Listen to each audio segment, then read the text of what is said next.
وہ قاضی فائز عیسیٰ صاحب کے جو معیار ہیں، کیا اسے کہتے ہیں کہ ہم انصاف کے معیار ہیں، وہ بڑے زبردست ہیں۔ قاضی فائز عیسیٰ صاحب کو جب دل کرتا ہے، وہ انصاف کی جو ہے نا وہ ڈگڈگی بجا دیتے ہیں، انصاف کے راگ الاپنا شروع کر دیتے ہیں، انصاف ورڈ کا بہت یوز کرتے ہیں، قرآن مجید کا جو ہے نا وہ کرتے ہیں، جسے ہم کہتے ہیں کہ حوالے دیتے ہیں، حدیث کے حوالے دیتے ہیں، ججز کو ان کا حلف یاد دلاتے ہیں۔ لیکن جب قاضی صاحب کی اپنی باری آتی ہے کہ یار میں نے بھی کوئی انصاف کرنا ہے، میری بھی ذمہ داری ہے، میرے چیف جسٹس ہونے کے باوجود لوگوں کا بیڑا غرق ہو رہا ہے، لوگ تباہ ہو رہے ہیں، برباد ہو رہے ہیں، تو اس وقت قاضی صاحب جو ہیں وہ بالکل ان کے کہتے ہیں، کیا اسے کہتے ہیں نا کہ کان پر جوں تک نہیں رینگتی۔ قاضی صاحب کا طریقہ کار بڑا مختلف ہے انصاف کا، کہ جہاں پہ ان کی اپنی باری ہوتی ہے، جیسے میں نے کہا مسلم لیگ نون کی باری ہوتی ہے،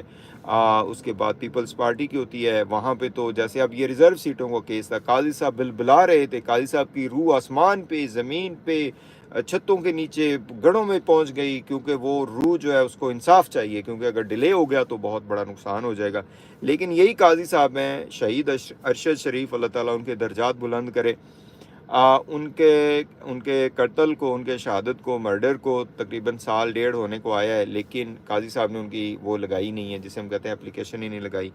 اب اچانک سنا ہے کہ قاضی صاحب نے وہ کیس لگا دیا ہے، یہ پانچ رکنی بینچ کے پاس تھا، تو قاضی صاحب نے کیا کیا ہے کہ اس کیس کو اٹھا کے جو ہے نا وہ اب لگا دیا۔ لیکن باریک واردات قاضی صاحب نے یہاں پہ یہ کی ہے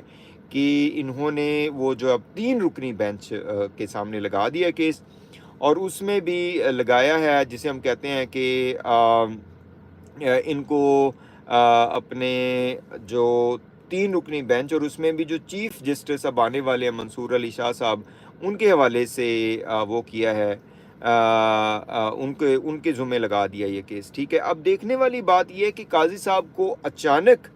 اس وقت ہی کام کرنے کی ضرورت کیوں پیش آئی، اور دوسرے نمبر پہ جو قاضی صاحب نے خود ایک جال بنا تھا کہ ایک کمیٹی ڈیسائیڈ کرتی ہے کہ کس کے سامنے کیسز، کون سے کیسز لگیں گے، اس کا قاضی صاحب نے بڑا پرچار کیا اس ارشد شریف کیس میں۔ اب وہ بھی انہوں نے وہ کر دیا، کیونکہ انہوں نے وہ کمیٹی کے پاس یہ کیس نہیں بھیجا، خود ہی ڈیسائیڈ کر کے 5 رکنی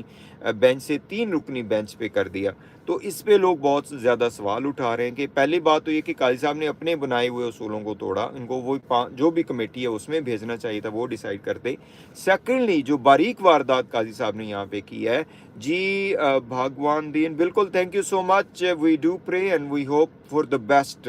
فار غلام حیدر۔ آج بھی میں نے بات کی، انشاءاللہ اس کے اوپر ریگولرلی اب ہم بات کریں گے دوبارہ غلام حیدر اور سیما حیدر کے کیس پہ، and yes I am with you guys for that prayer and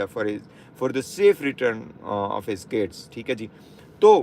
چلتے ہیں واپس کہ قاضی صاحب نے یہ باریک واردات کیوں کی ہے، اور یہ 2 نمبری کیوں کی ہے، یہاں پہ کیوں نہیں وہی اصول فالو نہیں کیے۔ تو اس پہ بہت سے لوگ کہہ رہے ہیں کہ چونکہ قاضی صاحب کو اب پتہ چل چکا ہے کہ ان کی اپنی تو کوئی بات اب بنے گی نہیں، وہ خود تو اب چیف جسٹس رہے نہیں، وہ چلے گئے، اور جو کچھ انہوں نے کرنے کی کوشش کی وہ نہیں ہوا۔ اب جو ارشد شریف صاحب کا کیس ہے، شہید ارشد شریف کا، وہ اس وقت کی جو آرمی اسٹیبلشمنٹ ہے ان کے بہت زیادہ اگینسٹ جاتا ہے، ٹھیک ہے۔ اس میں سب کو پتہ ہے کہ شہید ارشد شریف صاحب کو کسی نے کوئی پروٹیکشن نہیں دی، ان کے لیٹرز ہیں، ان کا سب کچھ ہے، ان کو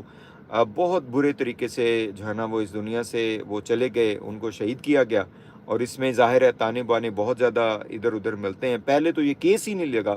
اس کے بعد پھر ارشد شریف کی جو اہلیہ ہے جویریہ، انہوں نے کینیا کی عدالت سے لے لیا، یہ I believe کینیا ہی تھا نا وہاں پہ جہاں پہ ان کی شہادت ہوئی تھی، وہی افریقن کنٹری، وہاں سے انہوں نے لے لیا۔ انہوں نے کہا کہ جو بھی پولیس بکواس بازی کر رہی ہے، بکواس ہے، غلط ہے، ایسا نہیں ہوا، ان کا مرڈر کیا گیا۔ اب جو ہے یہ کیس، چونکہ اس میں لڑائی جھگڑا یا اس میں چپکلش جو ہوگی وہ اسٹیبلشمنٹ اور جو بھی جو ہے نا ججز اس حوالے سے سنیں گے ان کے درمیان ہے، تو قاضی فائز عیسیٰ صاحب کا یہ بہت ویسے واقعاً وہ کہتے ہیں نا کہ شیطانیت ہے۔ قاضی فائز عیسیٰ صاحب کا یہ ہے کہ وہ چاہتے ہیں کہ وہ ان کے اوپر وہ بات نہ آئے، وہ ساری نئے چیف جسٹس کے سامنے چلی جائے اور یہ آپس میں ان کی چپکلش ہو جائے اور لڑائی جھگڑا شروع ہو جائے۔ بہرحال اس میں ایک تو یہ ہے کہ جو فیملی ہے اس کو تو انصاف چاہیے، اگر چیف جسٹس جو آنے والے ہیں وہ اپنی سیٹ کو نہ دیکھیں، وہ اپنے عہدے کو نہ دیکھیں، وہ انصاف کو دیکھیں، وہ انصاف دیں، ہماری طرف سے تو یہ گزارش ہے۔ لیکن اگر یہ سارا کچھ اس طریقے سے ہوتا ہے کہ یہ نہیں چاہتے کہ جو ہے نا قاضی صاحب کے